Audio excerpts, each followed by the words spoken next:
Hello friends and welcome back to the channel.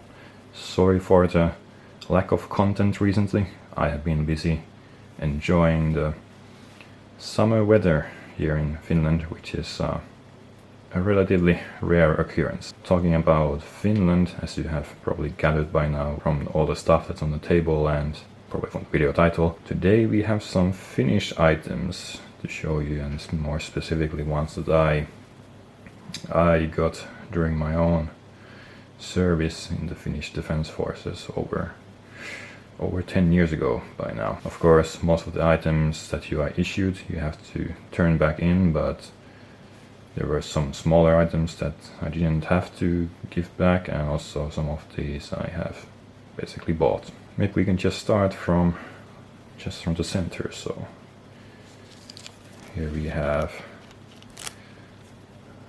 not a homemade but self-made rank badge for corporal's rank, and this would attach to the chest velcro patch on your M05 camouflage uniform. And because you were issued 2 sets of that uniform, at least when I served, 2 sets of that uniform, yeah, and one of them was for when you were on holiday, so going out, whatever, and then one uniform set was for barracks duty, so when you were basically at the barracks but not really in the field.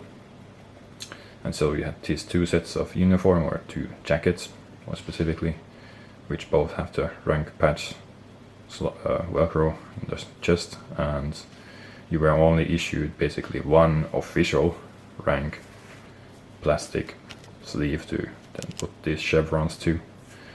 And I decided to make an extra one for myself from basically, I had like this velcro patch that was supposed to go for the t-shirt sleeve. It's like about double this width, and I just cut it from the middle in half, and I put the chevrons here, and then I had 2 of these, and yeah, the chevrons just attach with these hooks, like you press them through and bend them. But I believe this has now been replaced by like a sewn version where these chevrons are sewn on. That's probably much more convenient, because I remember trying to get these cheap chevrons through the plastic. It was quite the effort. And I think it might actually be because of Varustelleka, the military store here in Finland, that sort of started to make them in the first place for conscripts. But anyway, that's probably enough about that. And this gets stuck to my gloves. Next we have the only real badge I got from my service. So this is the non-commissioned officer course badge. So in the Finnish military, after you have done your basic training of about 2 months, some people get chosen to the non-commissioned officer course, which takes about 4 months. And then eventually some people from the non-commissioned officer course get selected to the reserve officer course, but that actually has a different cross, which has like blue wings and a different badge in the middle. And anyway, but yeah, this badge you get from the non-commissioned officer course when you finish it. So that's pretty much when you have served 6 months in the Finnish Defense Forces and done all the requirements of the non-commissioned officer course.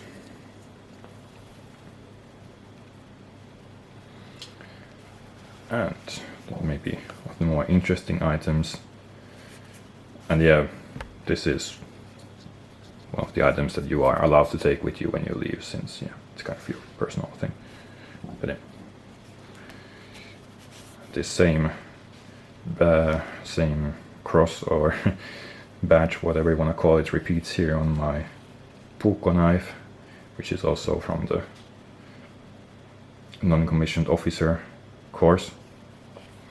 And funnily enough, even though Finland is famous for its knife making, or these puukos more specifically, when I was serving, I was issued with no kind of knife at all. Well, none of us were issued with any kind of knife, not even a bayonet for the assault rifle. And so, us in the non-commissioned officer course, there's like this tradition that you order a coarse knife for yourself, and so this is the one that we ended up ordering. And yeah, it's made by J. Martin here in Finland. I believe, unfortunately, they recently had to move their factory to outside of Finland, but yeah, they've been producing knives here for almost 100 years. And yeah, we got these at the end of the non-commissioned officer course, and then it was with me during the rest of my service. And since then, it has basically been, well, I haven't used it much because I just want to keep it in nice condition, so most of the time this has just been sort of on display in some cabinet or whatever, and sometimes I've used it to open boxes. Yeah. So yeah, the non-commissioned officer course badge repeats here on the scabbard, or what do you call this, but also the sort of an emblem of the body brigade where I served. More specifically, this is a reference to a famous painting of the march of the body regiment during the Finnish War of 1808 to 1809. That's the war when Sweden lost Finland to Russia, and the body regiment back then played a major part in that war. And there was this famous painting that was created of the unit's march, and yeah, I'll have the painting down there in as text, so you can go look it up for yourself later. But yeah, knife itself, it's quite a traditional puukko shape, but with some modern materials. So this handle is made from sort of rubber-like plastic, and reserve officer course badge here on the grip. Have some thumb stop etching here. Inox material. J. Martin, Finland again. And unfortunately I cannot show you the other side of the blade because it has my name engraved on it, so yeah. You could get or you were asked like what kind of engraving do you want for your knife, and I just have my name there, and non-commissioned officer course. Yeah, this was about, I think it costed maybe about 50 euros to get this, so it wasn't too bad, and yeah, it's a quality knife, but yeah, served me well during the rest of my service in the military, but yeah, just kept it in nice condition after that. And this is actually one item that I don't think was with me during my service. However, this canteen is exactly the same model as the one used by the military. It's a 1 liter canteen. Quite similar to the US one, but I'd say this is a bit more practical because the cap here is a bit bigger. So let's say you have one to add some sports drink powder or whatever to your canteen, and it's much more convenient from here. There's also no like rubber seal or whatever in here that could go moldy, so yeah, I'd say I prefer this one over the US design. You have this hook here to attach it basically to the trouser belt loops on your trousers, so during the middle of the summer it can get hot enough in Finland that you are actually allowed to carry the canteen with you even during like barracks service. So yeah, you would attach it with this hook to your trouser belt loops. And yeah, this is these canteens are still made today by a company called Plastex here in Finland. And they even have the production month and year marked here. So this was made in 2004, 9th month, so September. And you can actually still see, I don't think they were very careful with the mold, you can see the remains of the tower logo, which is the property mark of the Finnish Defense Forces, and it looks like for this civilian edition they didn't quite remove the property mark completely, because you can still see a bit of the tower logo there. And I actually found this quite recently from storage.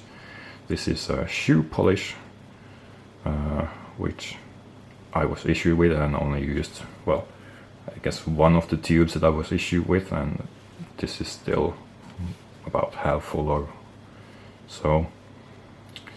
Has some instructions on the back, and made in Germany by Melovo.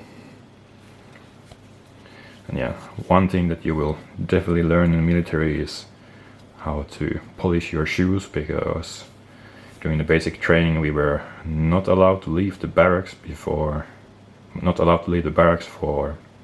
our like spare time to go to the canteen or whatever, until we had spanking clean boots. So you definitely learn to use shoe polish by then, if you haven't already learned so. And yeah, then another item which I actually bought, and you can buy your beret at the end of your service, or at least that was when I served. It was maybe about 20 euros or so. So yeah, the history of the beret in Finnish Defense Force is actually quite short. Like, the berets were standard issue only starting in the late 1990s. Before that it was like sort of German style field cap in grey that was issued to people.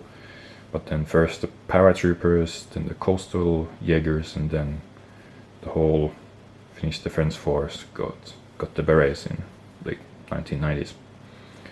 And this is by far the most common design, which is the dark green with silver lion emblem. Running joke in Finnish military is that almost everyone is a green beret in Finnish military. And of course there are a couple of different beret colors, like the armored troops have a black beret, the paratroopers have a dark red beret, and so on. And also for this green beret there are a couple of different badges. So this silver lion is the most common one with most army units. However, the coastal Jaegers have this like a golden eagle badge, which I think they must earn by performing a test. And then also there is a golden lion with a crown, which is for the Finnish rapid deployment forces. So those are conscripts who are prepared for international tasks, and many of them end up as peacekeepers later on. Yeah, manufacturer's tag inside, we have the tower logo with 03, so 2003 manufacture. So this was actually already a few years old when I got issued this beret, so maybe it just sat in the warehouse for some reason. Hat size 60, which is a large one, though it feels a bit small now in my head because it probably has shrunk, since this is wool, as it says there in German, Wolle. And yeah, manufacturer is Albert Kempf. I believe they were located in Toins in southeast Germany, near the Czech border. And yeah, so definitely one thing to learn was how to wear the beret in your head, because some of the sergeants and corporals could be very strict about new conscripts getting the beret correctly on their head. And one trick that was proposed to us was to, when you went to your first holiday with the beret, was to wear the beret and go to sauna. And well, most Finnish houses and even many apartments have a sauna. So yeah, you would wear the hat, go to sauna, and then, because this is wool fabric, the beret would sort of come to fit your head or shrink a bit and fit your head better. But I'm not sure, I think I did it, but still, like, this beret is not really perfect fit for my head, and just like this bend here, so yeah. Also, there's a slight, like, these berets were modeled, well, I mean, they are made in Germany, and the whole design was kind of modeled after German berets. However, the badge here is more to the center of your head, whereas in the German berets, I think the badge is like almost on the right, on the left side, but here it's basically above your left eye. And then, last but not least, we have the soldier's handbook, which is of course issued to everyone at the start of their service. This has like just a lot of basic information about, well, military service, and also some weapons and shooting instructions, and combat training and exercise training. Perhaps the most important pages are, yes, 42, the answer to everything, which has the rank badges, which you had to learn again before you could go for your first spare time in the evening. The officer on duty would ask you the ranks, and you had to answer correctly, and when you got it right, you could go for your jelly donuts and coffee at the canteen. Yeah, I got the 2009 edition, but nowadays actually the military has published these electronically as PDFs, so I will link for you the 2024 edition in the description of the video, so you can go take a look if you want. Of course it's in Finnish, so good luck with that, but well, maybe you can at least look at the images if nothing else. I hope you found that interesting. Next video will be back to East German gear again. Thanks for watching, and I will see you on the next one.